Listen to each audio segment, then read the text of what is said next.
Hi everyone, मेरे channel IGNOU learner में आप सभी का स्वागत है। दोस्तों, मैं फिर से आप सभी के सामने इस वीडियो के माध्यम से BE VAE 181 का कुछ महत्वपूर्ण प्रश्न को इस वीडियो के माध्यम से लेकर आया हूं। सो आप सभी से रिक्वेस्ट है कि आप इस वीडियो के अंत तक बने रहें, जिससे कि यहाँ पर मैं जितने भी प्रश्न आप सभी को बताऊँ, सभी के सभी प्रश्न का आंसर आपको अच्छे तरीके से याद हो सके।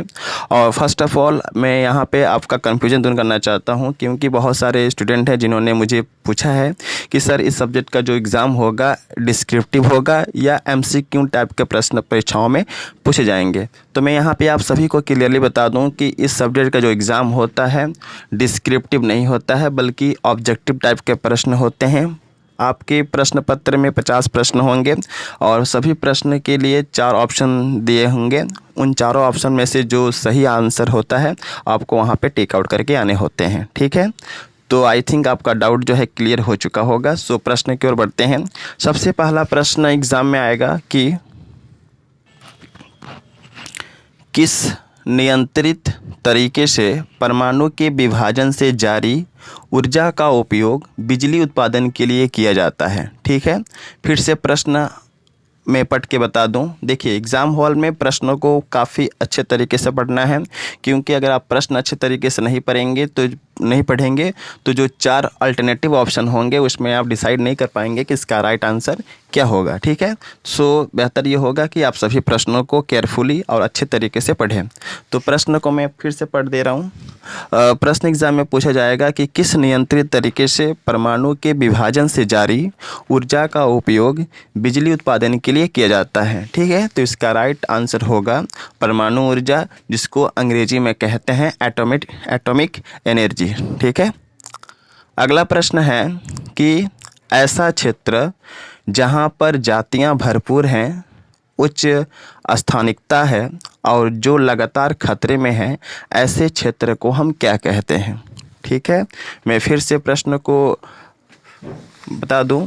प्रश्न एग्ज़ाम में पूछा जाएगा कि ऐसा क्षेत्र या ऐसा स्थान जहाँ पर जातियाँ क्या हैं, भरपूर हैं, उच्च स्थानिकता है और जो लगातार खतरे में हैं, ऐसे क्षेत्र को हम किस नाम से जानते हैं। तो मैं यहाँ पर आपको इसका राइट आंसर बता देता हूँ। इसका राइट आंसर होगा हॉट स्पॉट। ठीक है, हॉट स्पॉट एक ऐसा क्षेत्र होता है जहाँ पे बहुत सारी जातियाँ पाई जाती हैं, वहाँ पर उच्च स्थानिकता है और जो लगातार खतरे में है। ठीक है, तो ऐसे क्षेत्र को हम कहते हैं हॉट स्पॉट। अगला प्रश्न है, जीवित पदार्थ का भार क्या कहलाता है। जो जीवित पदार्थ होते हैं उनका भार, उनका वजन जो है क्या कहलाता है। तो इसका राइट आंसर होगा बायोमास या जैव भार। ठीक है, याद रहेगा, बायोमास या जैव भार जीवित पदार्थ का भार कहलाता है। ठीक है, आपको थोड़ा सा अच्छे तरीके से अपने जहन और अपने मन में बैठा लेना है कि जीवित पदार्थ का भार जो है बायोमास या जैव भार कहलाता है। अगला प्रश्न है कि ऐसे जीवाणु, शैवाल, कीड़े इत्यादि जीव जो मृत कार्बनिक पदार्थों के अवघटन से ऊर्जा प्राप्त कर उसे और अधिक सरल पदार्थ में बदल देते हैं, क्या कहलाता है।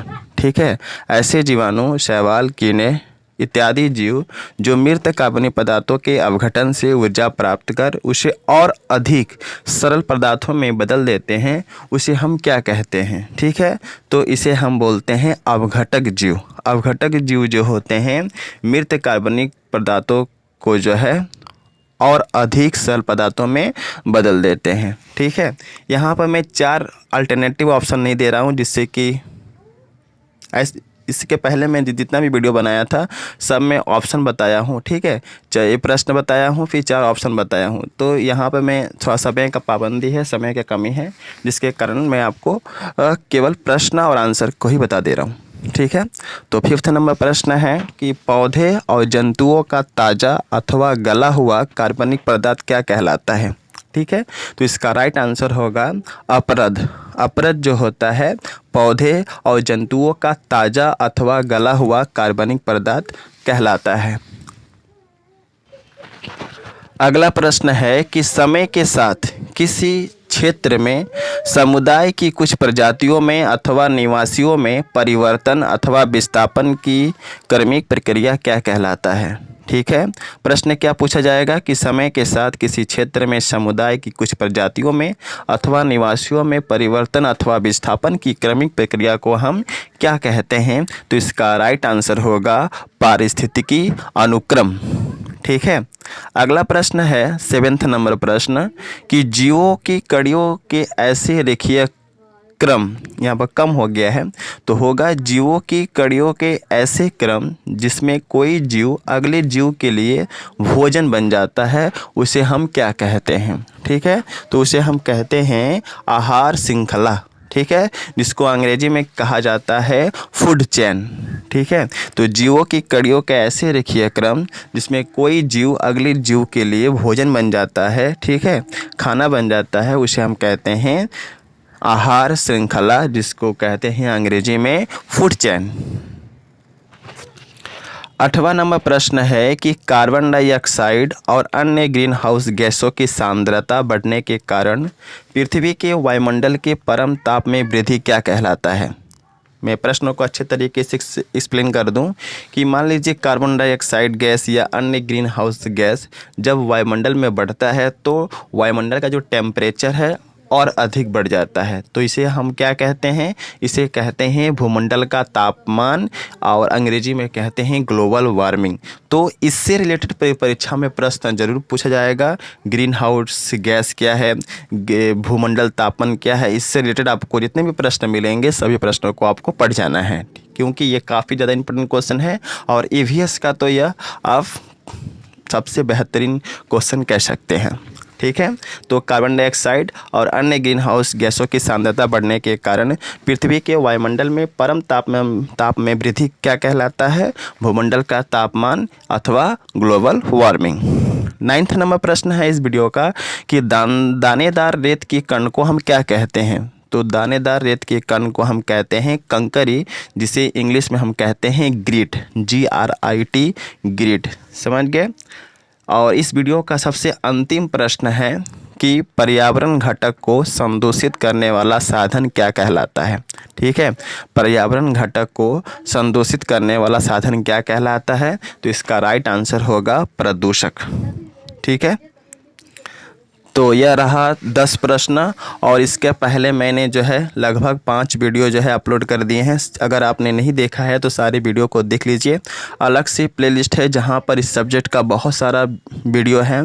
उन सारे वीडियो में इंपॉर्टेंट क्वेश्चन बताए गए हैं और वही क्वेश्चन बताए गए हैं जो प्रीवियस ईयर के परीक्षाओं में पूछे गए हैं। ठीक है, और इसके बाद 2-3 वीडियो और अपलोड होंगे। सो आपको इस चैनल से लगे रहना है और अपडेट रहना है, जिससे कि जो भी मैं वीडियो अपलोड करूं आपको डायरेक्ट वीडियो जो है आपको मिल जाए। ठीक है, और अगर आपको इसका PDF चाहिए तो आप टेलीग्राम चैनल से जुड़ सकते हैं।